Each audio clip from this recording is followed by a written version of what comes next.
Hey, what's up guys? Trigger Wolf here, and today I'm a fox with some really ridiculous headphones. Kind of pointless, but whatever, I look good. Don't judge me. Lately I've been a little bit content starved with Metal Gear Online. I haven't really been playing too much. I got a new job, and I thought going over these developer notes, designer notes, whatever they want to call them, would be a good way to kind of get some interaction with you guys on what you think about this new stuff.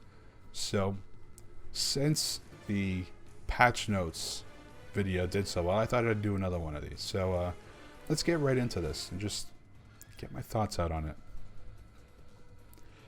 Starting off with this, as a byproduct of increasing the stamina and health of the Enforcer class, that was in the last patch by the way, we likewise increased the headshot damage of the following weapons: the UNARC, the Tranquilizer Sniper Rifle, the Tranquilizer Pistol, and the Revolver Pistol. I guess that's a pistol, revolver, whatever. This allows the Infiltrator and Scout class a better advantage in taking out heavily defended players such as Enforcers via a well-placed headshot. Yeah, that's kind of important.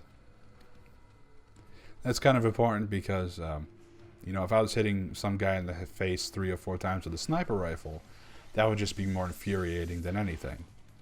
MGO has always put an importance on just how good headshots are. In MGO3, that's all you aimed for. If you were aiming for the body, it was because you were missing the face.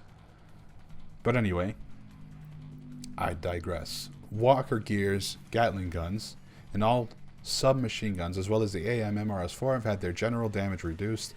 The AM MRS4, if I remember correctly, was the standard assault rifle that pretty much every class got. Everyone sort of stuck with this weapon because it was your first weapon and it was really good enough to just make your primary. But I guess MGO thought, we're giving you all these other weapons. We want you to use these other weapons. This means that the lethal weapon mainly used by the Infiltrator class deal less damage overall. What they're really stressing is that they want you, as an Infiltrator, to be all up ons. You need to be in their face with a shotgun pulling the trigger in their gut. Something like that. If you can in fact shoot somebody in the face and the gut at the same time. But anyway, these measures are designed to encourage players, encourage greater use of key class competencies, that's a weird word to say, such as scout headshots and infiltrator non-lethal attacks compared to their alternative combat skills. So as a scout, you should be looking for the head, you should be shooting the head, but really, take any shot you can. Because even if you manage to take a shot and take away part of their life before they get to cover, and somebody else kills them, you still get an assist for it. And getting a few points is better than getting no points at all, in my opinion. So take the shot, You can see in the picture here, the guy fires a couple of shots, hits him in the head, and then he gets a headshot. Nice. Don't really know how they're trying to communicate that, but alright. Let's look at the Walker gear here. It looks like the guy takes about 9 shots with the ALM-48s and takes out the Walker. I guess. I don't know. Maybe that Walker has taken damage before. Who knows? Walker gears and anti-air emplacements have had their damage received from assault rifles, sniper rifles, machine guns, shotguns, and rocket launchers increased.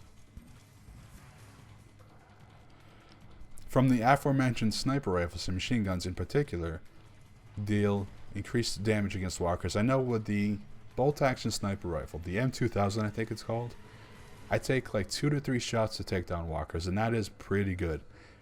It kind of adds to the utility that scouts already have. They can scout and mark people, they can shoot down balloons in one shot, and now they can take down walkers pretty easily. That's good. It makes the scout class useful than to just sit back and snipe people. Where was I? Be sure to try out these weapons. Yeah. Don't tell me what to do. I tell you what to do. Alright? Okay. Anyway, moving on. We have received a lot of additional features requests for the create match options, including ability to set walker availability, and ability to set variable weather conditions. Yeah, I mean, if you look at it, that seems to be all they have added. The walker gears, dynamic weather. I mean, that's a good start. But if you really want to make this like an esports game, you really need to give us the ability to change everything, right? We need to be able to disable some weapons that might be overpowered or too useless or something, You need to give us the ability to, I guess that's really it. Just give us more options. Give us all of the options. All of the variables, we should be able to change it. Time, points, all that stuff. Let's see. Host match descriptions. They've added host match descriptions, by the way. I skipped that part. And you can choose from approximately 30 preset options. You can't choose more than one. You can choose only one. If you want to look at it here, they've added rookies welcomed. It's basically useless, in my opinion. That should really say some important stuff, like, you know, walkers unavailable, walkers disabled, AA guns disabled, mortars disabled, stuff like that. Rookies welcomed. Rookies are usually welcomed on every map, every server, every room, whatever. There's very few rooms where that's not a thing, because people want to play with people that are better than them. But usually those people just password lock their servers. So, whatever. I don't know. That to me is a little bit useless. In my opinion, give us like 140 characters and we'll do what we want with that description. Just like MGO2. In fact, if you want a good model for how you should handle servers, go back to MGO2. Take a look at that. And then give us that back, because that was amazing. Dedicated servers from using our own PS4s, that was good. That was pretty awesome. Having one central PS4 and then everybody connect to it. That's cool. That, in my opinion, is cool. But anyway, moving on. Since launch, despite forming a party, players have had a difficult time ensuring that they are able to play on the same team as their friends. Yeah, duh.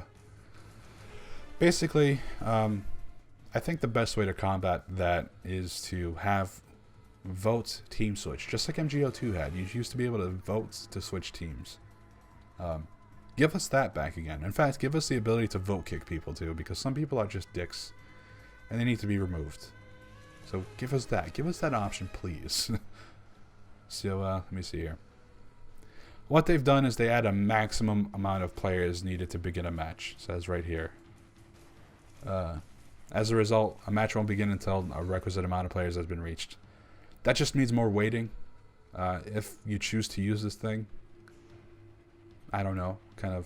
I don't know what to think about that, to be honest. Let me know what you guys think in the comments. Maybe you guys can persuade me in that direction.